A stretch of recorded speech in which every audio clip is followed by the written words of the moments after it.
doing everything to make himself worthy of reaching the dream, really happy with where he is, doing it. Ambition is a minute by minute, day by day mentality. To have the ambition to work towards a better family life, a newer car, a bigger house, a financially secure future, you have to live it every moment. If living a successful life was easy, I'm sure more people would be successful. If just being ambitious was enough, I'm sure all of the broke and perplexed people in the world wouldn't be broke and perplexed. While most people spend most of their lives struggling to earn a living, a much smaller number seem to have everything going their way. Instead of just earning a living, the smaller group is busily working at building and enjoying a fortune. Everything just seems to work out for them. And here sits the much larger group, wondering in awe on how life can be so unfair, complicated, and unjust. So what's the major difference between the little group with so much and the larger group with so little? Despite all the factors that affect our lives, like the kind of parents we have, the schools we attended, the part of the country we grew up in, none has as much potential power for doing good as the ability to dream. Dreams are a projection of the kind of life we want to lead. Dreams can drive you. Dreams can make you skip over obstacles. When we allow our dreams to pull us, they unleash a creative force that can overpower everything in our way. To unleash this power, though, your dreams must be well defined. A fuzzy future has little pull power. Well-defined dreams are not fuzzy. Wishes are fuzzy. To really achieve your dreams, to really have your future plans pull you, your dreams must be vivid. If you've ever hiked a 14,000-foot peak in the Rocky Mountains, one thought has surely come to mind. How did the settlers of this country do it? How did they get from the East Coast to the West Coast? By foot. Carrying one day's supply of food and water is hard enough. Can you imagine hauling all of your worldly goods with you? Mile after mile, day after day, month after month. These people had dreams, big ones. They had ambition. They didn't focus on the hardship of getting up the mountain. What's going on? What's going on? Welcome to Coffee and Crypto episode. Today is episode number 86. We 86 episodes in, on our way to 100 episodes. And I just want to ask how y'all are feeling this morning. I appreciate y'all for tuning in live.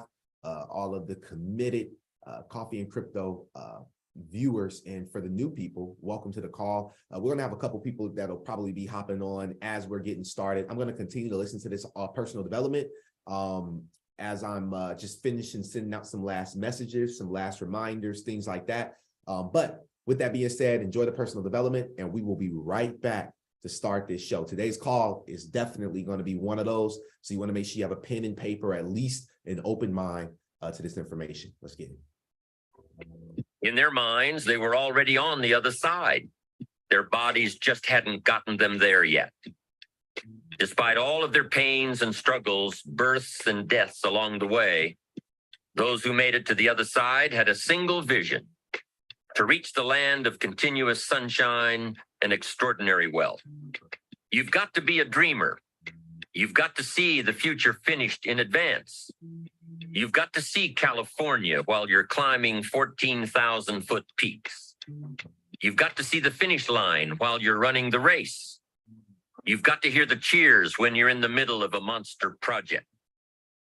And you've got to be willing to put yourself through the paces of doing the uncomfortable until it becomes comfortable. Yes. Because that's how you realize your dreams. Yes. Dreams are what caused thousands of people to leave their homes and families and start over in a land where anything was possible. To this day, dreams continue to bring people to our land of opportunity, to a country where you can start with little and end up with a lot. Diligence is the mother of good luck. You know, it's amazing how hardworking, smart-working people have all the luck. Now, in addition to these witticisms, Ben Franklin gave us 3 principles of success and ambition that have withstood the test of time. Number 1, happiness doesn't come from big pieces of great success, but from small advantages hammered out We're day gonna by get started day. in the next 2 minutes, y'all. What Mr. Franklin Next is 2 saying minutes. here is that we must be happy Next with 2 what we've minutes. got when we're in pursuit of what we want. You won't be any happier when you reach your goals than you are right now. It just doesn't work that way. You'll be as happy as you make up your mind to be. Right now, whether you're on your way, whether you've already gotten there, you'll be as happy as you make up your mind to be now. Right now. Ben Franklin's second principle said that life is plastic. Within each of us is the power to mold ourselves and mold our environment. It is up to each of us to begin this molding process with a final product in mind. And it is within our power to work it and form it every minute, every day, every month, every year. By using your mind and your abilities and your attitude to work a little each day on molding your life, you'll soon see how magnificent your power is to gain those small advantages each day. The little steps it takes to build up to success. Principle number 3, success is a pleasure. If what you are doing today isn't satisfying, gratifying, guess what? You're really not successful. If you are not fulfilled with what you are doing today, you cannot possibly be successful. It doesn't matter how many worldly possessions you may have, how many cars, how many toys, how much money. If you're not happy with your life as it is, you cannot be successful. Now, I know that success is a relative term. It means different things to different people. But the one thing you will hear from everyone who is successful is that they are happy with who they are and what they are doing. Bar. That was a bar. That was an absolute bar, a whole bar. Welcome to Coffee and Crypto, the #1 cryptocurrency morning show in the world. I am your host, Vincent Owens. All right, been doing this for the last 86 episodes today. And I just want you guys to know that I really enjoy doing this. You know what I mean? I really love what I do. I really love this space, right? So thank y'all for being here. It's been a long weekend. I feel like we're kind of back in the role of things, back in the swing of things. And if y'all don't mind just doing me a favor and just drop how you feeling in the chat box. What's your emotions right now? Shout out to Mr. Branch, Tammy, Zoom user on the call as well. Shout out to you. Shout out to Marion. Marion's feeling blessed. What else is going on here? Let me see how y'all feeling. Just let me know. I'm trying to check the room, see how y'all week is going, man. Optimistic, and don't be throwing down words that y'all really not feeling. You know what I mean? Drop how you really feeling. You know, confident, feeling energetic. Okay. Awesome. Right? Good morning, feeling magnificent. Absolutely. Zoom users feeling like crying. You know what I mean? Feeling like crying. That's what I'm talking about. Sometimes you gotta cry. You know what I mean? Sometimes you gotta cry when you get into it. Shout out to the iPhone in the building. Good morning, everyone. Shout out to you. Good morning as well. All right, I'm just shouting out the Zoom community. If you're live on YouTube, shout out to you as well. What up, Monifa? If you're live on YouTube, shout out to you as well. What I want to ask is that you press the subscribe button, press this like button, and I want y'all to know that this show is about to literally, like, everything's about to change. We are in a space right now where this is probably the most important time in crypto. And I want to tell you something. If you're following someone in the cryptocurrency space and they call themselves an influencer, they call themselves an educator, they call themselves, and they're not bringing you this information this week, please do not get on. Don't listen to them anymore. Like, this is what it is. Y'all, like, you have to understand that everybody can't go. Everybody cannot lead. Everybody was not built for this. Some people are faking it. Some people are not. I'm letting you guys know right now, from the research that I will show you all today, you're going to know that I'm not faking it. I don't know everything. I do not know everything, but what I do know, I'm strong at it. And I'm very, very good at researching. And I'm very, very good at pulling things out of it that your mind may not have even thought of going to take a look at. So if you guys are with me today, just go ahead and light up the chat box. If you're live on YouTube, smash that like button. It really helps with our algorithm. The YouTube is growing in numbers. The YouTube is growing in views for sure. And I know that a lot of you viewers, you are not actually pressing the subscribe button, which is okay, right? But if you are viewing, I just ask that you press the subscribe button. That way you can stay on top of everything that we're doing, right? And if you're not subscribed to the Oh My Crypto Network, I want to go ahead and take the time. Shout out to everybody.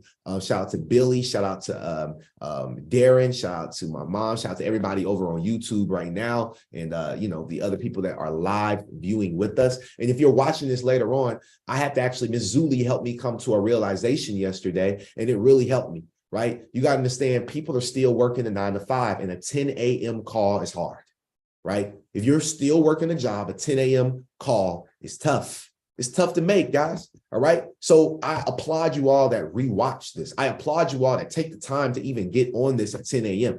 Y'all are at work. Some of y'all are literally doing other things, and you're still trying to get this information so you can change your life and change the trajectory of your future and in the future of your family. So big kudos and shout out to you all. Now let's get into episode number 86 today. All right. If y'all are ready, just drop "I'm ready" in the chat box.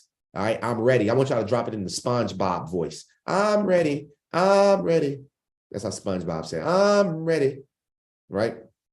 All right, awesome. I'm ready. Let's get it. All right.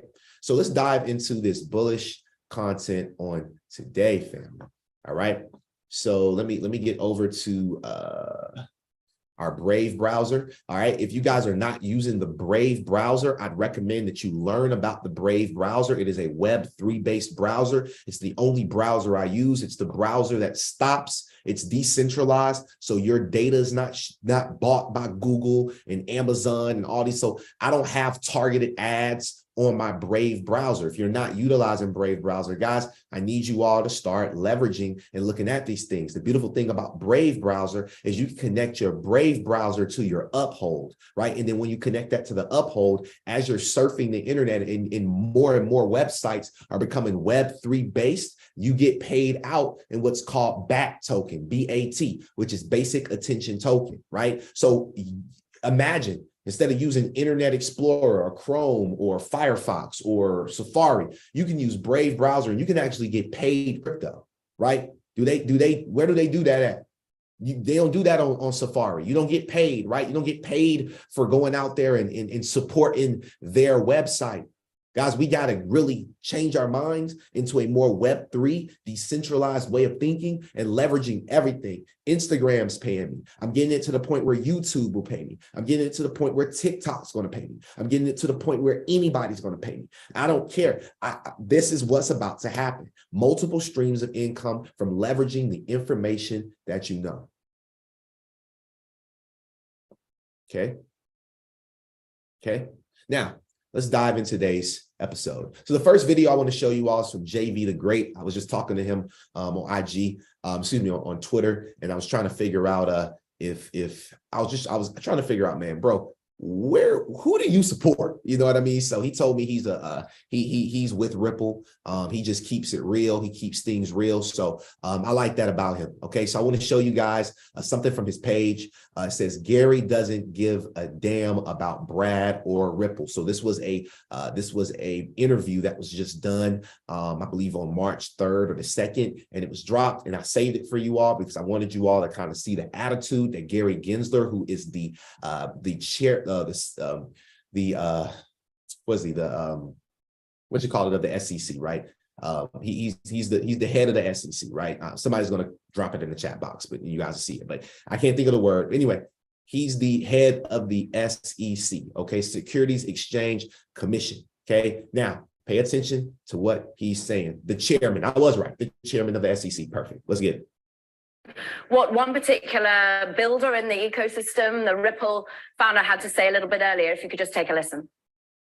The SEC is kind of playing offense and attacking the whole industry. This is not a healthy way to regulate an industry. Your regulation through enforcement, as opposed to what we're seeing in other countries where they're doing the work, right? They're codifying, they're creating a framework that allows an industry to grow while protecting consumers. And I think that's really what the US is lagging.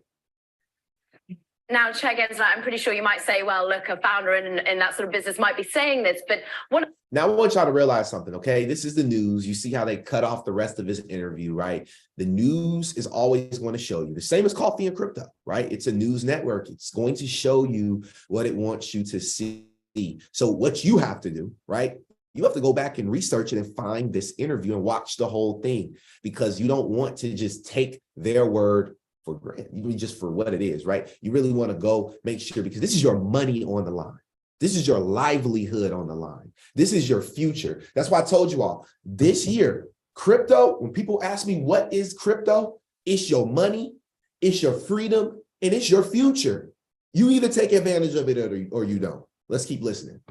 What about some of these players? Like we've spoken to many who have perhaps been part of previous administrations who are now, advisors to some of these companies, and worried a little bit about the holistic nature of really trying to regulate, and worried that it is more about enforcement rather than rules of the road at the moment.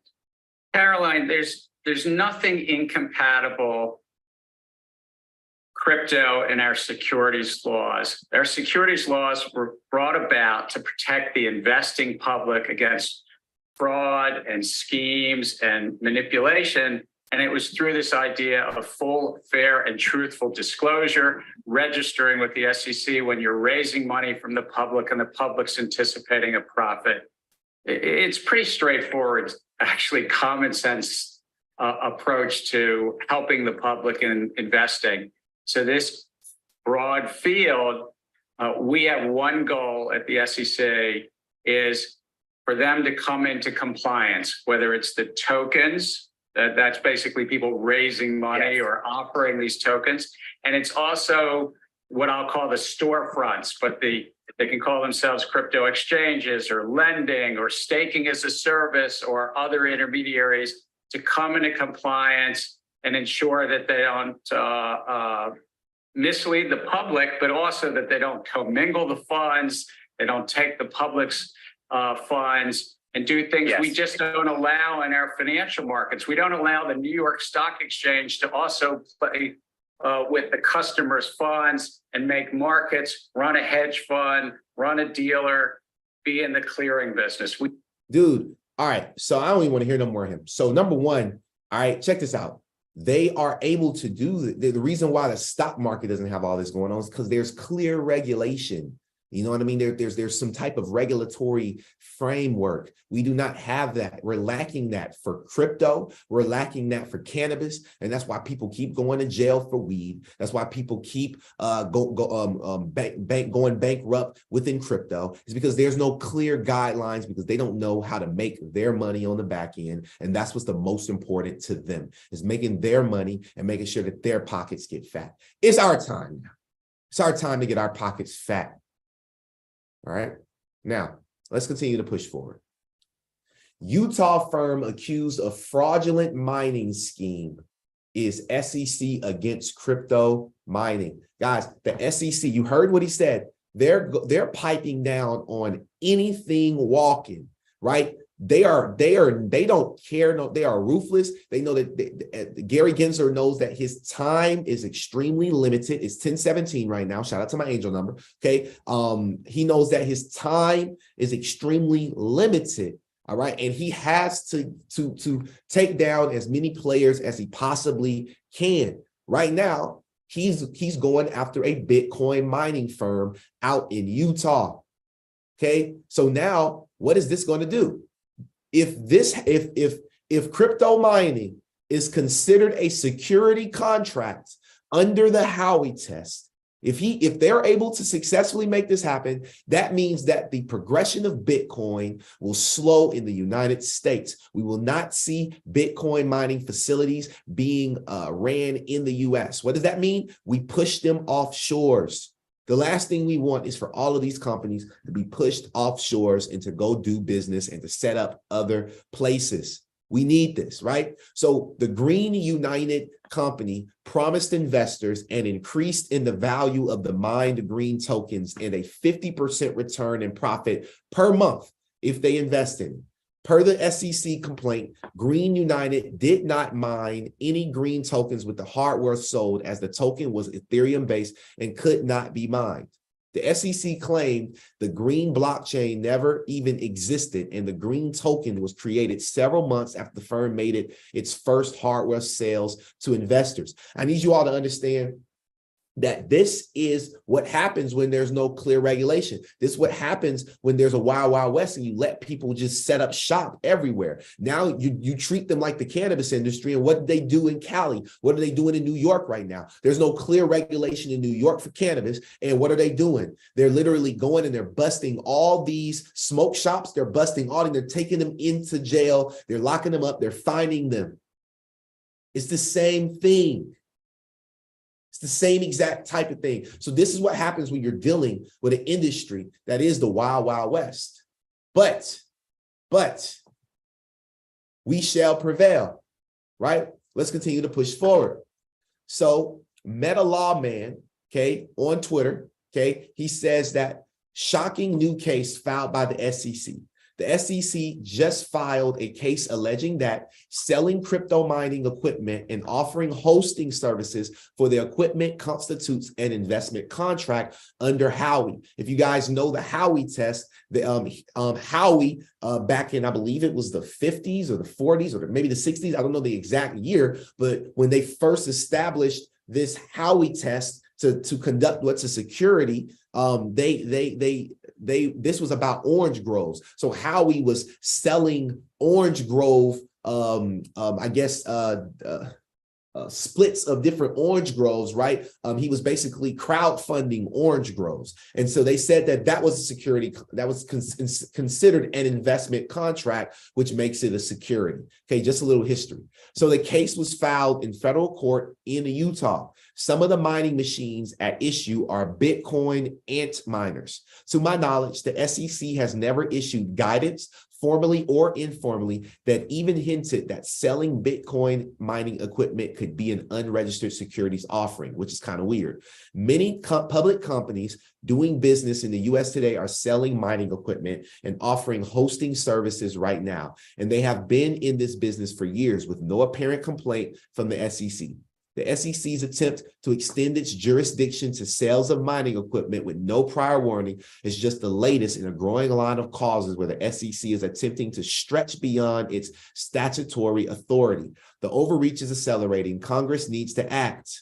Note, I previously worked with the lawyers representing some of the defendants in the Utah case. Okay, so this gentleman right here, Meta Lawman, looks like he is he's a Vanderbilt law graduate, your guide to other worlds, crypto, metaverse, Web3. So I'm going to go ahead and give him a follow as well, because seems like he has some good information. Okay, now Ripple's legal battle with the SEC continues with the latest ruling from Judge Torres, right? Judge Torres. So what's going on right now is that there were a lot of people that the SEC and Ripple, but specifically the SEC, wanted to bring up multiple experts to testify against Ripple. One of the experts was expert number one, Patrick Doody. He was going to testify about the perceptions of a reasonable XRP purchaser. Okay, it is worth noting that the SEC had previously hired Doody to analyze the expectations of token purchases. But the judge has now granted Ripple's motion to exclude his testimony, right? This is big.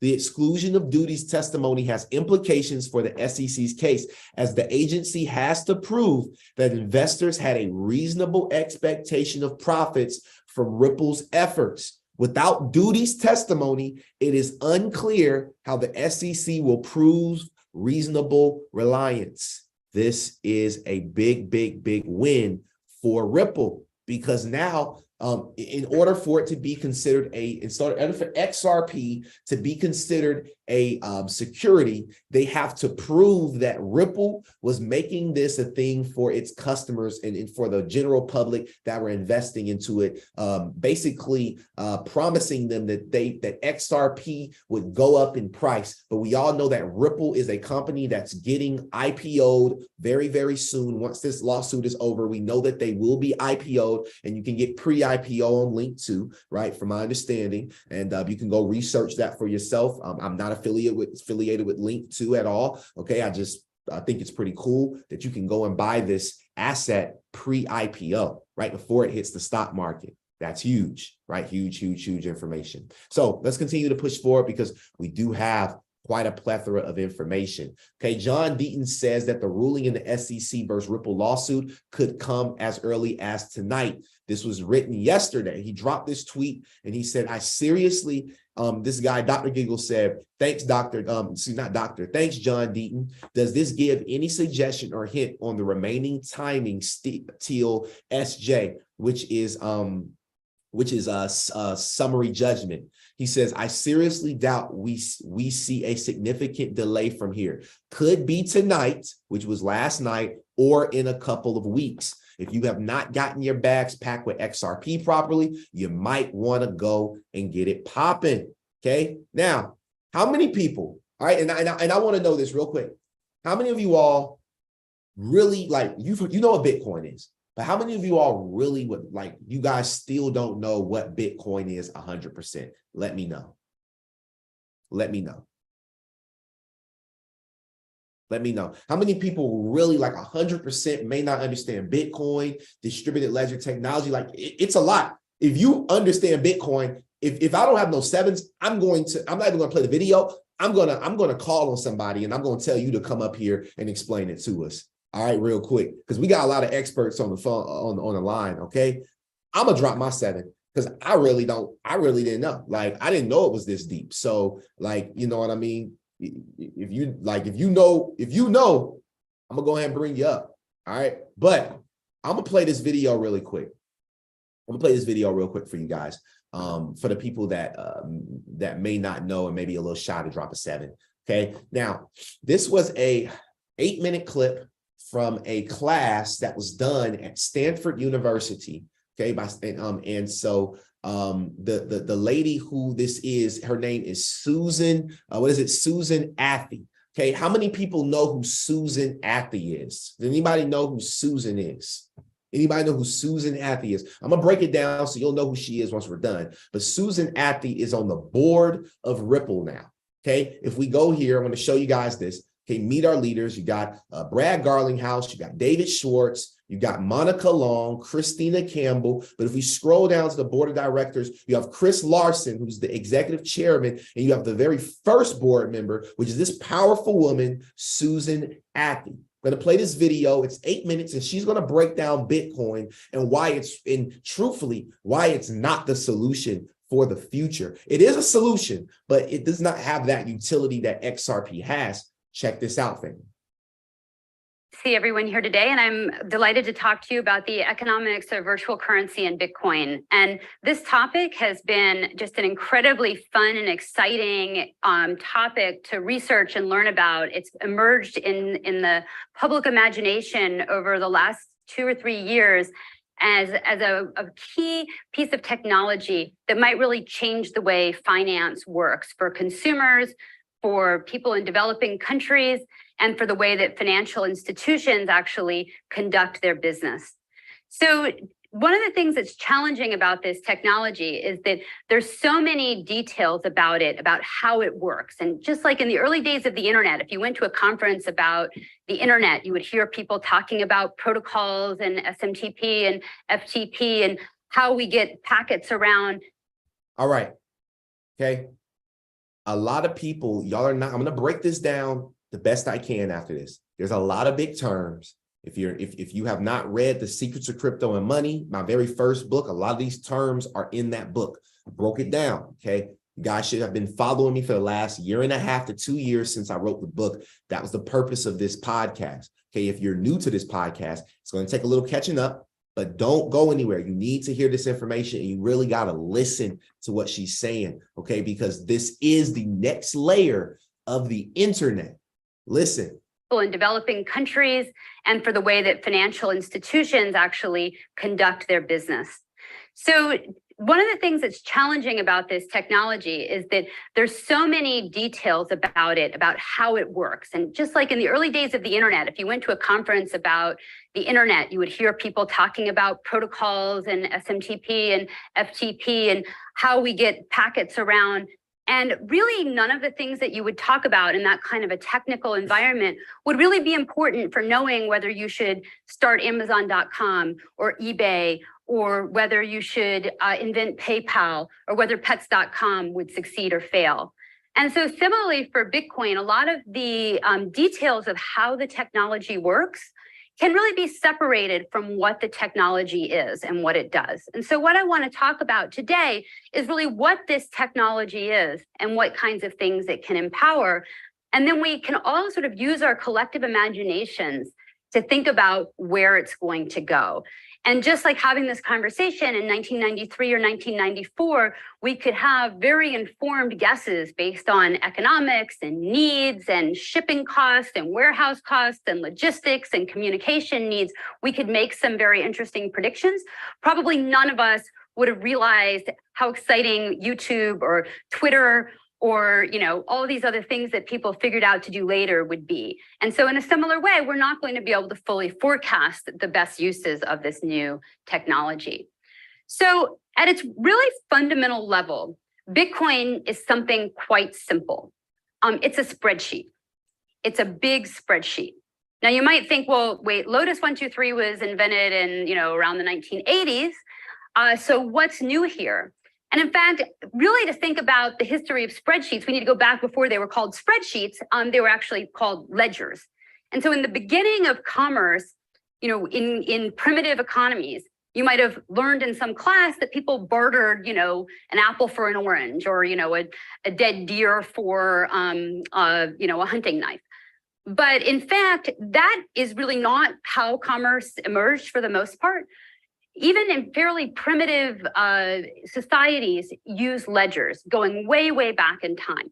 So it's kind of complicated to actually have two things, one in each hand, and trade them for each other. And so it's been very natural for human societies to use ledgers to keep track of things so that I can contribute today and get something back tomorrow. So really the origin of money itself is a ledger. Before there was money, there were ledgers that kept track of who had what and who had contributed. So Bitcoin is in its essence a big spreadsheet or a big public ledger. And what it does is it keeps track of who has sent what to whom. So it's going to say that, person 123 sent 1 Bitcoin to person 456. Okay, that's what it does. And that's pretty much all that it does. So how can this be, so innovative and, so exciting if that's all it does? Well, if you imagine for a second that we just put up a big spreadsheet that kept track of trillions of dollars and we just posted it on the internet from a server, what do you think would happen? So I might hack that server and try to change the ledger in some way. So if you're going to have a ledger that keeps track of things that are very, very valuable, it's very important that it's secure. That's one thing. And so I won't tell you how that works today, but I'll say that one of the big innovations in the invention of Bitcoin was a method to keep that ledger secure. And the way that that's done is that there's actually not one computer that's holding that ledger, because pretty much any one computer is hackable, but rather copies of that ledger are kept all over the world. And they all have to agree, not all, a majority has to agree on what the correct ledger is. And so if any one, or if even 20% or 30% of those were hacked or changed or altered in some way, that still wouldn't change the full public record. So this distributed technology, of course, only really enabled by the internet to be able to distribute something so widely and easily, is part of the security about how this works. A second thing is that, if we wanted to have a big ledger to keep track of things, it would be natural to think about sort of having somebody in charge of keeping track of it. And so, you could have PayPal. PayPal creates a big ledger. If you have an account on PayPal and you send it to someone else on PayPal and you're both carrying balances, no money actually moves, just PayPal makes a debit on one side and a credit on another side, and nothing else has to happen. But now you have PayPal, a company that's keeping track of that ledger, okay? The thing about Bitcoin is that it's an open source software protocol that allows people to make their own entries on the ledger in a decentralized fashion. So if you own a Bitcoin, That means sort of two things. One is that you have the address for the Bitcoin and someone has sent it to you. So there has to be an entry on a ledger saying you have it. But that's not enough, because you also need a security key or a password to authorize a movement of that Bitcoin to someone else. If you don't have the passcode, you can look out at that ledger and admire your beautiful Bitcoin sitting there, but you can't do anything with it. So you could say that you own it, but it's not really meaningful that you own it because you can't move it. If you have the password and you have an entry on the ledger that says it's yours, then you have something of value that you can actually do something with. And what can you do with it? Well, exactly one thing. You can authorize a movement to someone else. Okay, but hopefully that person is going to give you something back, and that's what makes it useful. Okay, so that's it. Big public spreadsheet with some passwords and some really cool ways to keep it from getting hacked. Right? So why is that important and sort of useful? Well, first of all, it's the first time that we have a purely digital asset where the whole definition of owning that asset is just the digital thing. There is no corresponding physical asset. And that's going to allow many things. Probably the easiest thing is just that I can send something of value to you digitally with the same kind of time frame and user experience as sending an email. That's something I can do globally. I can do it without asking anybody's permission, without requiring some other institution to do something for me. I can just do it. Information and contractability, making things easier and more frictionless and allowing people to transact with each other without such a level of trust has enabled huge markets to grow where no market existed before. And digital money is going to allow that to happen in new services and applications, as well as making existing ones more efficient. So this is basically why I'm so excited about this technology. Not because I think you should speculate in Bitcoin and buy it at 300 and hope it goes to 1,000, but because fundamentally, it's like the internet, a new technology that allows things to happen that couldn't happen before. And we have a whole range of some of the world's brightest entrepreneurs trying to figure out what to build on it. The first wave of them may go bust, but eventually I have a lot of faith that the way that we move money is going to catch up with the way that we move information today.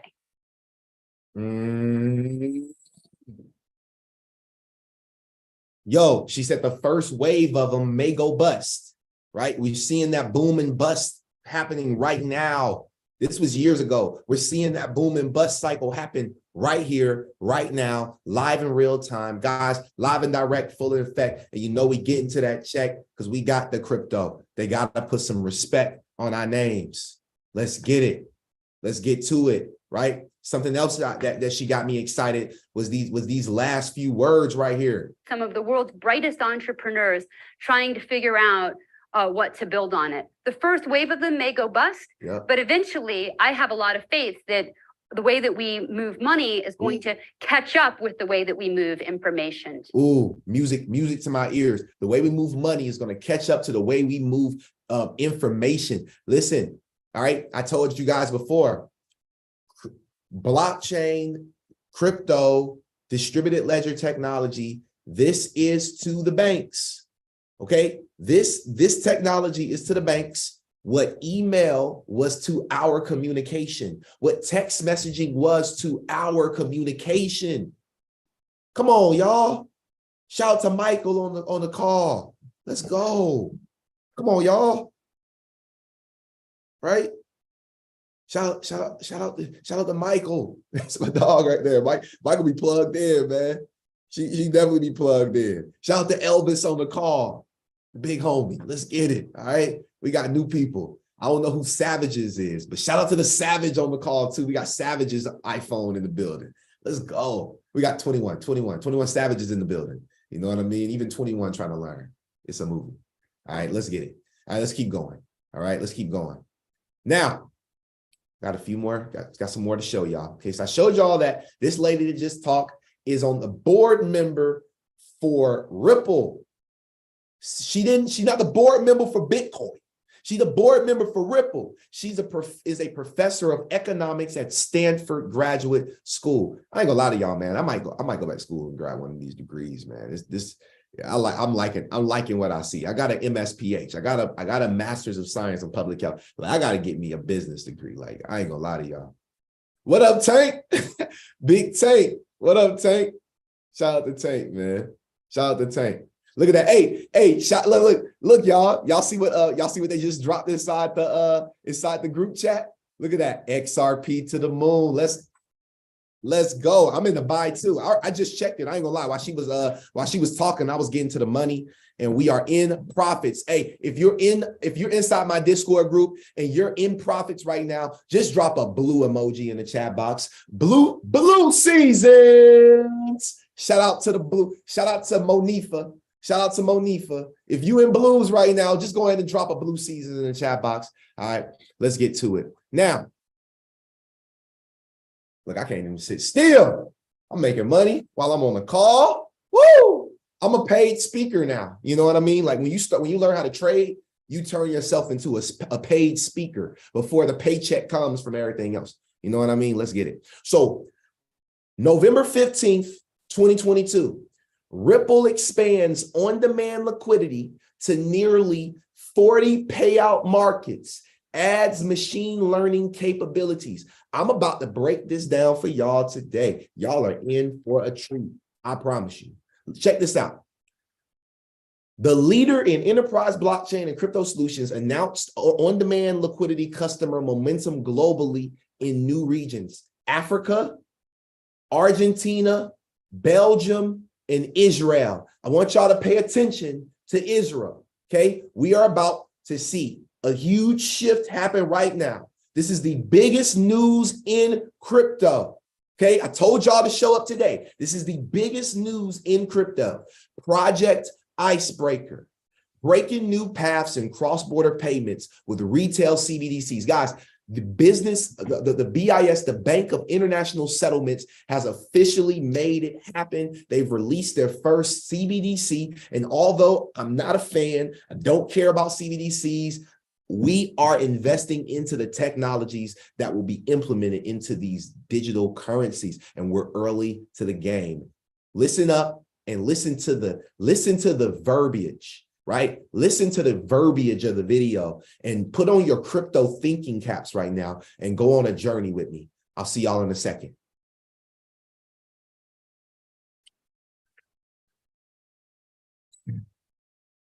Communicating or sending large amounts of data around the world is cheap and easy, but sending money to another country is usually expensive and slow.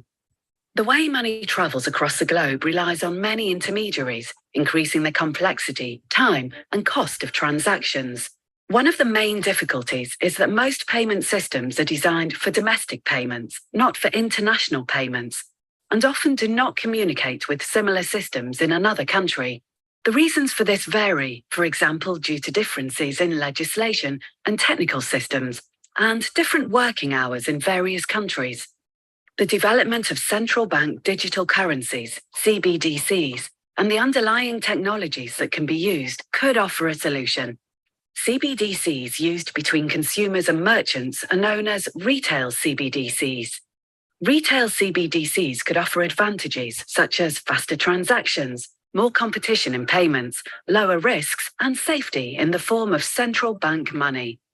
Countries around the world are researching and experimenting with retail CBDCs, with many pilots underway. The central banks of Israel, Norway, and Sweden have joined forces with the BIS Innovation Hub. Come on, y'all. Come on, y'all. Let's go back to the article. Israel. Yeah, Israel right here. And we know that Ripple is a huge partner with Israel. Let's get to it. Let's get to it. Hub Nordic Center in Project Icebreaker, which aims to explore how retail CBDC systems can be linked together to enable efficient international payments. Project Icebreaker is exploring a specific model linking national retail CBDC systems together. The Icebreaker Hub routes payments and allows national CBDC systems to talk to each other, despite being based on different technologies. In this I have to keep pausing this video because it's so much and y'all can't miss this. Sometimes your mind be flowing. Let me bring you back. So you got Israel You got this country, what is this? Is this Denmark? And then you got Sweden, right? Again, all right. So you got these three countries right here, okay? In a traditional sense, they would have to talk through the central banks. They would have to talk through the original SWIFT protocol, which is slow, which is expensive. Now, what happens is, let me show you something. Israel can use XRP, okay, as their retail CBDC. Sweden could use XLM as their retail, and whatever other Denmark, excuse me, and then Sweden could use let's say Hyperledger Fabric, right, as theirs. And so what happens is right here in the middle, there's going to be some blockchain company that allows for interoperability. I believe that company is Quant, right? There's quite a few different ones, but I believe that company is Quant. You're going to have multiple bridges that allows for these old systems and these new systems to interoperate, to connect together, and to be able to process payments seamlessly without any type of slowing down or pausing of your money. This is where we're moving to, and this is what we're investing into. I'm gonna let this video go ahead and finish out. Project, different distributed ledger technologies used by each country for their proof of concept CBDC systems were connected to the Icebreaker Hub. Let's see how this works. Say Alice in Stockholm wants to send money to Noah in Tel Aviv to pay for a camera she bought online.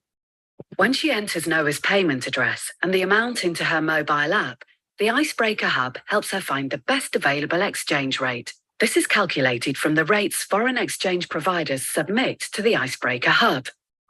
Alice's payment is then broken down into two payments, one in Swedish e-krona to a foreign exchange provider in Sweden, and another in Israeli digital shekels from the foreign exchange provider in Israel to Noah.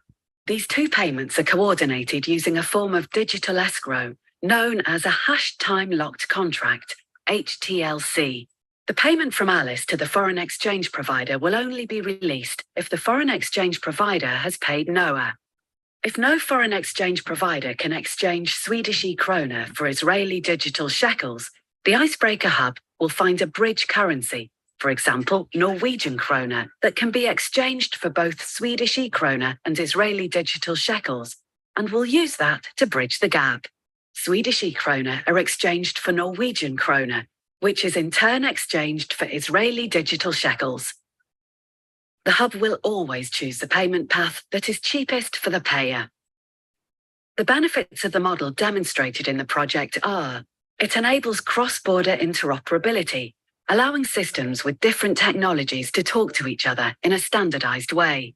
It reduces settlement and counterparty risk by the use of coordinated payments in central bank money. It allows increased competition and choice for consumers by decoupling payers from specific foreign exchange providers, as well as through the use of bridge currencies. It helps reduce costs. It helps achieve increased cross-border reach. It is scalable, easily connecting the systems of many countries. It is fast. Transactions take just seconds to complete, and CBDC does not need to leave a national CBDC system.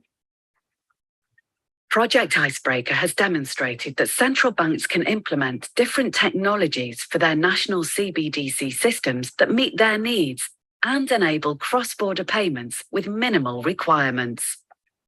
Further areas of work are still necessary, but the lessons so far can guide central banks when designing their national retail CBDC systems. Y'all ready for my theory? Here we go. You heard it here first. Shout out to my brother Sion in Miami, headed to Dubai. Woo, we getting the Arab money. Yeah, we getting that Arab money. Let's go, right? But I'm gonna give y'all my theory, okay, on what's happening. Give y'all my theory. What's about to happen, guys, is that we don't have to battle for this space. There's how many central banks? Hundreds. There's hundreds of countries. There's hundreds of central banks. Every country has a central bank. Ripple does not need to be with every central bank to be effective, right? XLM doesn't have to be with every central bank, right? Hedera hash graph doesn't. What's going to happen is these countries are going to pick their poison. I know when I was in college, they used to say, you get a shot of Hennessy, you got a shot of vodka, shot of tequila. All right, pick your poison, right? Same exact things happening right now. This is the pick your poison phase of the crypto market. The next point, after you pick your poison, what do you do with the poison? Throw that thing back. Woo, throw it back. The next phase is the throw it back phase. All right, it's the next phase is they're about to get ready to throw the shot back, all right, of whatever crypto they are going to leverage to build their blockchain, to build their retail and their private CBDCs for central banks on. Actually, I don't even think that's going to happen. I think majority of companies are going to be retail based, and you're going to have Ripple that's going to be the one that's going to be for private sector. Y'all heard it here. I don't know if you heard it first, second, but if you knew, you heard it here first. Y'all be like, man, Vincent said that. He said that was going to happen. Let's keep pushing forward. We got, oh man, drop some coffee in the chat box if it's hot right now. Drop some coffee in the chat box if you're hot right now. All right. Coffee in the chat box if you're hot right now. I'm going to take y'all through a couple of things right now. Now, Project Icebreaker, this is live on the BIS website. Okay. They are Project Icebreaker explores a specific way to interlink retail CBDC systems with several additional features that allow the Icebreaker model to readily scale up. In addition, these features would promote simplicity and interoperability, reduce settlement risk, and foster competition and transparency for cross-border retail CBDC payments. This will impact Forex payments. This will impact every single thing out there. This will impact. So you guys got to be ready for this right now. Norway, if we go back to what we were reading with Project Dunbar, right? They have Bank of Israel, Norges Bank, and then this bank right here as well. Okay. Now, the first bank is this Norwegian central bank. They're going to be using, this came out September 12th. The Norwegian central bank uses Ethereum to build their national digital currency. This is why I gave you all that idea. Some countries will use Ethereum. Some countries will use XRP Ledger. Some countries will use whatever, right? They'll use whatever technology makes it to them first. This is a competition. They are out here going to every country. They're going to the World Economic Forum. They're shaking hands. They're building relationships, and they're signing, what do they call it? MOUs. I believe it's called an MOU, but they're signing these memorandums that's locking them in to this technology for probably a certain amount of years. There's a lot of NDAs being signed. Guys, we are about to take flight. I hope you all are ready. Now that we saw this thing called Project Icebreaker, I want to bring y'all back to this video right here. Okay, from ICE9, banking system freeze confirmed. Clive Thompson, a retired wealth manager from Switzerland. ICE9 is on the way, guys. This is an older video. This is from November 29th of last year. I showed it on this show before. Now it becomes more relevant. Listen up. I think it's quite likely that the CBDC will arrive, and it will also be the subject of the currency reset at the same time. At some point, the world is going to go into a crisis, or a country is going to go into a crisis. It might be the UK, it might be Italy, it might even be the United States, but something is going to happen. Things are very, very taut in the financial world at the moment. When that happens, I think they will close the banks. You'll wake up on a Sunday afternoon or Sunday morning and hear the news that they've shut the banks, not going to open on Monday. And then by Monday evening or Tuesday, you'll get the announcement that we're having a new currency, the CBDC, and don't worry, it'll be 1-to-1 against the old currency. But there'll be some restrictions on your ability to convert your old money into the new money. So if you're poor and you have a small bank account, it'll be converted 1-to-1 straight away. And you'll probably even find that you get a free gift from the government to kickstart the system. Maybe £3,000 or £5,000 will be given to every citizen gratuitously to kickstart the system in the new CBDC. But if you have 100,000 or 1 million in the bank, you're going to be told Yes, it's 1-to-1, but you're going to have to wait to convert it to the new currency. Now, wait means never. We all know that, but they won't tell you that. They'll say it's a temporary suspension because we're in the middle of a crisis. The people are rioting in the streets. And we need to calm the system. So here's some free money, everybody. Go and enjoy yourselves. And by the way, the rich can't convert their money for a while, but they'll be able to do so later. So if you happen to own Apple bonds, they'll be denominated in the old dollars. You won't be able to, it'll still be old dollars. You won't be able to convert those old dollars until you've got the cash. But when you get the cash, you'll need permission to do it. And you're not going to get that permission. It'll be exactly like we had in Britain back before 1975, when we had the exchange controls. You needed permission from the Bank of England. I mean, I remember when I traveled abroad the first time, I was allowed to take £50 with me abroad. Didn't go very far. No, and yeah, sorry, go ahead. So ICE9, y'all. So I'm going to go and do some more information, some more deep diving into ICE9. I'm not going to take that time today. However, let's keep pushing forward. Okay. I just want you guys to see what is going on. I mean, do y'all see like, y'all good? Do y'all see what's happening right now? It's crazy, man. Like, the banks are about to close, y'all. They're going to close everything. That was a wealth manager. These people are talking now, and you gotta be on top of this. I want to bring something to y'all attention. I brought this to a friend's attention this morning, and I want to bring this to y'all's attention, fam. Okay, this is up to y'all. Okay, I don't know what document this is from. I could not find it, so I cannot verify exactly where this document is. Okay, but if this document is true, okay, then I want you all to see something. When do the ISO20022 changes come in effect? Right? This is for Europe. This is for the Eurozone.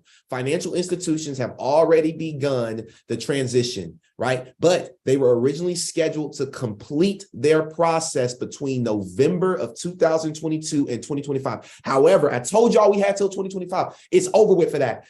Due to an announcement by the Bank of England, banks must now complete their transition to the new format by June 2023. Thank you, Mr. Branch. June 2023, ISO 200 has to go live. They don't, like, all the banks in Europe have to be on this. Why do you think that right now Ripple is about, look, I seriously doubt we see a significant delay from here. Could be tonight or in a couple of weeks. It's about to happen. And I'm sticking to that. I'm sticking to that all the way through. That's where my faith lies. My faith lies in it's about to happen. And when it happens, oh my goodness. All right. Let's keep pushing forward. I had some stuff that I wanted to show you all. And you know what? I'm gonna show you this article right here. I believe Mr. Branch might have brought this to my attention. Or maybe I just found it. But 5 hours ago on FinExtra's website, there's a nationwide overhaul payment processing with Accenture and Form 3. Nationwide Building Society is working with Accenture and A2A platform provider Form 3 to transform its digital payments infrastructure through the adoption of a cloud-native platform. The overhaul is intended to cope with growing demand for instant digital payments and to meet upcoming regulatory changes such as ISO 20022. God, it keeps popping up. It's everywhere. They're not hiding it no more. And people are not paying attention. And people are not going to be able to build wealth from this massive wealth shift that's happening in crypto because they're so damn lazy. People are lazy. People don't want to do the research. And if you're lazy, get the hell from around Vincent Owens. Don't want to be around you. I don't have time for lazy people. Only people around me are people that's doing the research, and those will be the people that will be wealthy with me. And I promise you, you'll come back and we will help others. But if you're lazy, BO can't be around you, period. End of story. Don't have time for lazy people no more. That has to go. So do your research, know what's happening. Man, I dove deep into Form Cloud. I was like, Form 3, like for real, y'all. I'm not meaning to get intense, but I don't got the time no more. I don't got the time of day to be around people that are too lazy to research for themselves something that's clearly in their face that the US is regulating, that other countries is regulating. If you're that lazy and you're going to miss the second wealth boom in our generation. Guys, this is it within a 20-year span. Literally, 2003 was 20 years ago. 2003 was 20, guys, 2043 is 20 years from now. Look at how rich people are that invested in 2003 and they held their assets. It's going to be the same thing. It's going to be the same thing. And the last thing I want to show you all, because we got some new announcements coming. I'm getting up with my mentors once they get back from Dubai. I will be talking to them and we will be getting you all involved inside of what we're doing within the real estate space with just different things that we're doing in real estate. Because if you're part of my group, if you're part of the Vincent Owens Group, you're part of the Secrets of Crypto and Money, look, I want y'all doing what I'm doing. And real estate is one of the greatest places and spaces that you will ever build wealth. This is coming. And I want to show you all what has already gotten here. This is where we're headed. The reason why Vincent Owens got into real estate is because I want to be a part. Okay, I'm going to be a part of a company tokenizing large real estate assets on the blockchain and divvying them up, doing crowdfunding, right? I'm telling y'all. So tokenized real estate in the US market, there are 12 companies using the blockchain to literally sell real estate. What are those companies? You got Roof Stock, Honey Bricks, Arrive, Solid Block, Realty, Republic, okay? And then soon y'all will see on this list, Flippin' Love. All right, y'all see that as well coming soon. But outside of that, there are 12 companies right now that's utilizing the blockchain to sell assets, to sell real estate assets. Guys, I need y'all to realize that literally we are moving into a new paradigm shift for everything. Real estate token. Give me 1 second, y'all.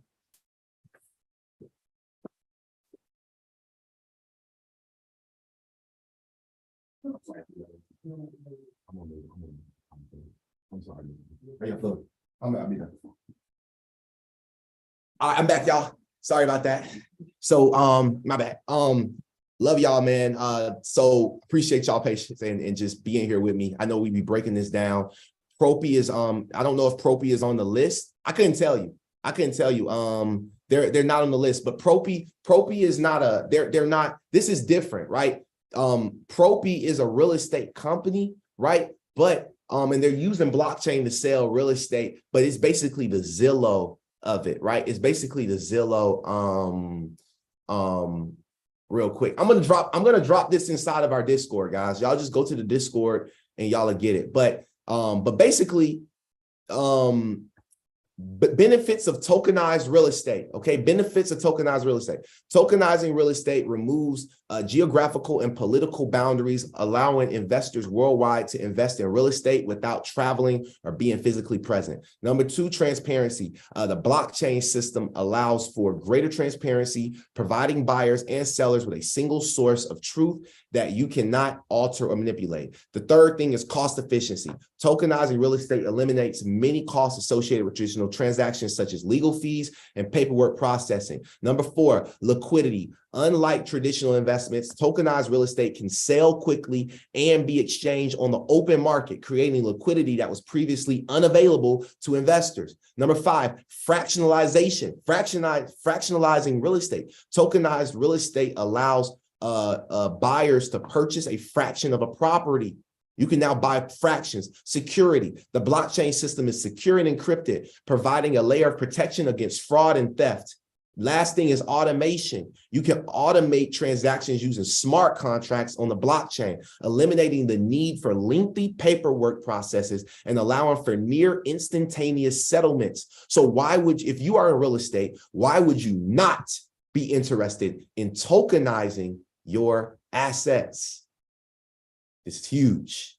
This is big news. And this is something that everybody should be taking advantage of. Guys, this was episode number 86 of Coffee and Crypto. I want to say thank you to everybody that has taken the time to hop on. Before you go anywhere, okay, I have a couple of announcements. Okay, very first announcement is that I've solidified my coaching program for the year. Okay, I've been working. It's taking me a little longer. I was supposed to be done in January. There's no rush. Okay, but I know where you all need to be. Okay, I can help you get there, and I can show you how I built out, and I've helped my mom and so many other people build out crypto portfolios, and they've had massive, massive, massive success. And now that we're on the downturn, we're now accumulating more because we saw the first level of success, and we want to make sure that we go 10x past where we were originally. That is the original goal. If you're trying to 10x with me and my team, I'm only taking 10 students this year. That's it. 10 students, at least 10 students this year when it comes to working with you one-on-one with helping you build out your portfolio. The way that looks is in the upcoming, I believe on Thursday, if you're live on the show, I will have a way for you to be able to apply to work with me. I will be opening the applications. You will be able to apply if you're interested. If not, cool, you can go do it by yourself. But if you want my help, okay, I will be taking applications. I'll be doing interviews, and I'll be interviewing hundreds of people until I find the 10 people that I feel like are ready financially, number one, to make the investment, and number two, that are serious about this. I'm not looking to work with hundreds of people to help them build their portfolio. Number one, that's too much work because most of y'all are hard-headed. A lot of y'all are knuckleheads. All right, now I don't got time for knuckleheads with the rest of this year. I'm making my life smoother. I'm only taking 10. If you want to be a part of the 10, next week on Thursday, make sure you're on the show, and I will show you exactly how you can get started with my coaching program, how you can, and what the cost will actually be. There is a cost, okay? I'm not here to pitch you. I'm here to just give you the real deal. I will help you set everything up, but there is a cost for that. And if you're ready financially, okay, I'm ready to help you. Now, outside of that, the other news is that the book pre-sale was absolutely incredible. I want to say thank you to everybody. You should have received an email from me to go and download the book. If you did not receive an email, please reach out to me via email, and I will send you a link that you should have already gotten, but I'll send you that link if you've already bought the book. Just make sure you email me from the email that you bought the book at. That way I make sure. If you have not supported the book, Mo Crypto, Mo Problems, I'm going to ask you why not. Maybe you're having a financial shift. Maybe it's something going on. Look, you need this book. Look, I'm telling y'all, you need this book. I have so much experience, 5 years of experience of this industry. You guys see the podcast. It's nothing but value. I don't hold back. I give you everything, and you should know that that's what's going to happen inside of this book as well. What I'm going to do is I'm going to go and drop the link right now in Zoom, and I'm also going to drop the link. I would love for you guys to go and support me on this. Grab a copy of the book, okay? And I have a 10% discount. I told y'all that I wasn't doing many discounts anymore on stuff because I'm Rolls Royce. I'm not Kia Altima. Okay, Vincent Owens is a Rolls Royce brand. Okay, and there's not a lot of sales that you get on Rolls Royces. But because of the fact that I love y'all, I want to make sure that you're getting value and you're also saving a little money. I want to give you 10% off today only on the book. If you don't use this code today, then you will not be able to get 10% off, and the book will just be full price. But today, you'll have the opportunity to get 10% off. The code is Crypto10.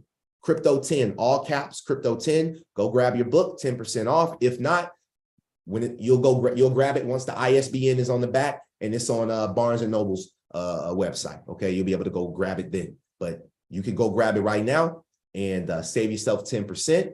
And I appreciate each and every single one of you all. Now, before we get out of here, y'all know this is our Q&A time. If you got to go, love y'all. Appreciate y'all being here. But we have our Q&A time for the community. This is where we plug in. If you're on YouTube, I allow for this to stick up here because this is where you get to ask questions. This is where you get to kind of hear. If you're on YouTube, you got to get in the Discord group to be able to have access to the Zoom call, okay? Or you have to be just one of my friends, okay? Somebody that's in my text messages. All right, that's why I be texting y'all. But the first person that we have that raised their hand in the Zoom is my brother Billy. If there's anybody else that has anything that you learned or loved about today, or you just got to share some excitement, or you got good news, whatever the case may be, this is the time for you to be able to voice how you feel about it. Okay. Billy, I'm going to ask you to unmute, and the floor is yours. And I see you, Chris.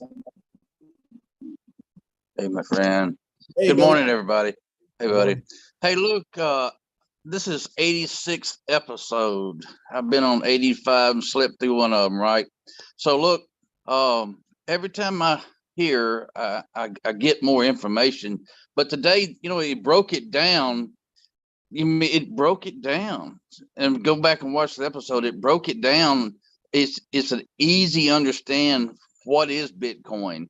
And then it also takes it into where we are. I mean, the past years, the ones that I wasn't a part of, up to the 5 that I have been a part of, up until 2 weeks or June. I mean, like we're so close to an episode of excellence and knowledge and what we've learned. But you know, there's so few people who have followed this path. Just flabbergasted. The people who are so much smarter than I, that contractual, I mean, fractionized real estate. How can you do that on a blockchain, on the secure network that's basically on with digital money that you can put in your bank, and your control is your own banking? I mean, these are smarter people than me, can just make riches.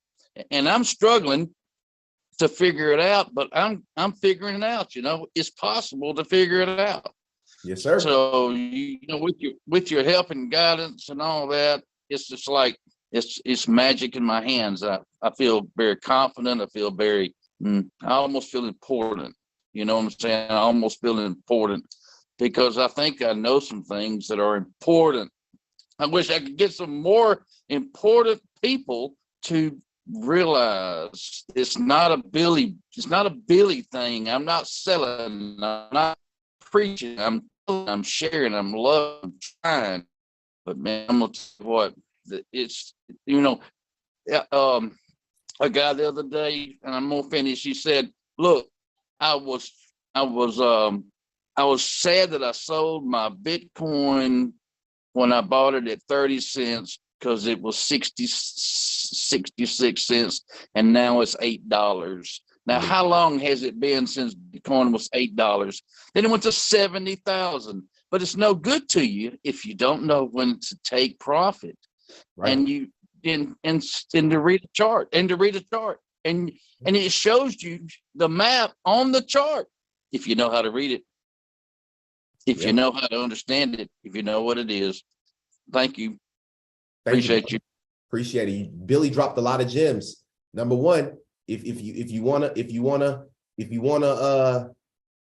learn how to trade, if you want to really be successful at this, you can't half do it, right? You can count. That's why I said, guys, just pay to, like, I got 10 slots. Like, you can just pay to play. I will set you up, and I'll be your favorite person in the next 5 years. Like, I promise you, you probably will buy me a Rolls Royce. I plan to have 20 Rolls Royces outside of my mansion because I help so many people become multi-millionaires. That's all I ask. If y'all can just give me a little Rolls Royce, it's literally 200. Like, y'all give me a little 250,000 one. You know what I mean? You can give me the little $500,000 Rolls Royce. Like, what is that to our 100 million? You know what I mean? Like, what is a little Rolls Royce? You know what I mean? Like, that's it, right? So that is that's where we moving, y'all. And that's the energy I'm moving with from this moment forward. It's Rolls Royce boys. Certified crypto boys. I'm about to ask another one of my certified trading partners. Thank God I trade, to come on up, man. Hey, man, what's going on, man? Also a new author. You know what I mean? Also a new author. You know what I mean? Like that. Man, you know, I don't want to say too much though. You know, I don't want to say too much. Hey, man, listen. First and foremost, great call. You know, as always, man, you definitely get on here. Fervent leader, get on here every week. You drop gems every episode, man, and the level of sacrifice that you do to do this. Like, I don't think a lot of folks understand the amount of hours that you put in to give out this information. And, you know, the great thing about your course, you know, how you are able to help 10x people's lives with what it is that you teach and offer in crypto education. I don't think folks understand that, you know, on top of having that knowledge, that there's a level of faith that they have to have, you know, and that's kind of why, you know, the title of my book, man, you know, it's crazy. The Circle of Faith, you know, that's the name of my book. Launched it like 9 o'clock Central Time. All right, it's called The Circle of Faith. And inside the book, we explore the concept of the circle of faith, you know, the journey of exploring the beliefs. You know, we talked about the beginning of the circle and the rise of Drop the doubt. link, my boy. Hey, drop the link, my boy. Drop the link. I'm gonna drop the link. Drop the I'm link. gonna drop the link. I ain't gonna talk about it. I'm gonna be about it. Watch this. Hey, look, don't be a sneaky link now. You know what I mean? Just drop the link. Hey, man, I just want y'all to know, like, this journey, man, is definitely one for the books. I'm gonna keep writing. I definitely feel like you guys should keep studying this skill set, because in doing so, it's gonna just entice a certain level of growth in you and a certain level of drive and hustle, you know what I'm saying, that can't be beat. You know what I'm saying? So, Vince, you keep doing what you're doing, man. The world definitely needed an angel like you, a fervent leader and a servant to the people, man. Yes, Appreciate sir. you. Appreciate you too. Thank you. Thank you. And make sure you, go support Chris as well. If you are a believer of faith, if you know what I mean? If you study faith, I have my copy already. So if you know what I mean? I already got mine. So, make sure you support that man. This is huge. You know what I mean? Like literally. So, amazing. Let's get it. All right. Next up, we got my brother Mo. And if there's anybody else has anything, feel free. But I do have to get going in a few. But if there's anybody else has anything, you can feel free to raise your hand. But Mo, the floor is yours, my brother. How y'all doing today? Hey, doing pretty good. Fellow wealthy, companionships. But all I gotta say, man, is Vincent, you are a very, very, very, very powerful man, bro. If people don't know how to be grateful towards the information that you drop and the energy that you give out, then love them from an arm's length. The Most High shows us how to handle people throughout our lives, but they don't understand this type of information and the value that we bring into their lives. Second, I want to say shouts out to you, Chris, for getting your book started. Both of y'all inspired me to actually get my book started. It's actually about to be dropping soon. So shouts out to y'all. It's all about trusting the process. No matter what you go through in life, you have to trust the process. Even when you was born, you had to trust the process, because they nobody hold your hand. The Most High did, though. Let's go. Last but not least, don't wait till it happens. Let's go. Shouts out to y'all, man. Y'all have a blessed day, man. Keep the energy going. Big Money Mo never fails. Gotta love his energy, bro. Bro, you already gotta know love his energy. Hey, I be sitting here on my I'm at the chair on my tippy toes. Like, hey, let's go, Mo. Light it up one time. Just scream one time so I can yell with you. Hey, listen, when we go on the big stage, Mo gotta be the MC. No, facts. Mo definitely the MC. Mo definitely gotta be the MC, man. Just drop some fire in the chat box for Mo. Yeah, drop some fire. Drop some fire in the chat for Mo. Drop some drip. You'll find a little fire emoji on my computer here. It's like an old man. We find that emoji on this thing here. I think my team is outside of my office, and it's time for me to get this wholesaling day started. All right, it's time for me to go and get to this money so I can fund my dreams. Yes, sir. One last thing. We blew Caesars on that XRP buy, in case y'all were wondering. We big blues in the XRP. Yeah, we blew Caesars on that buy XRP USD. Let me show the world real quick, so they, you know what I mean. Let's take the. I don't want people to just, again, we capping. I don't want nobody to think I'm capping. I ain't capping, I ain't crunching. You know what I mean? I ain't either one of those. Hey, but we definitely wiping the market's nose. And I'm definitely not no much. You know what I mean? So check this out. Check this out. So one of our entries on XRP was around here. Another entry was from right here. Okay, and those entries came from back here. so XRP went up. I was in my emotions. I'm like, let's go. And then that thing just started falling back down. Some people gave up, but I said, no. Let's keep going. Stayed in there. Stay in it. Trustyourtrade.com. Make sure you go and grab that. Okay, trustyourtrade.com. And just like that, we're headed back up. Now, I'm not excited, right? I'm not excited until we see what, Chris? Until we see XRP break out. We need to see that They back. got to break Right there. and break that blue line in a minute, bro. Right there. We need that right there. Boom. We need that little retest right there. And then after that, y'all Do catch, you believe y'all catch, in magic? y'all catch me at the bank. Y'all catch me at the bank. I'll either be at the one in Switzerland or collecting my CBDC, or I'll be at the one in Uruguay, or I'll be at the one in Portugal. But all I know is that in 2023, we only are in the beaches and the banks. That's the only places we going in 2023.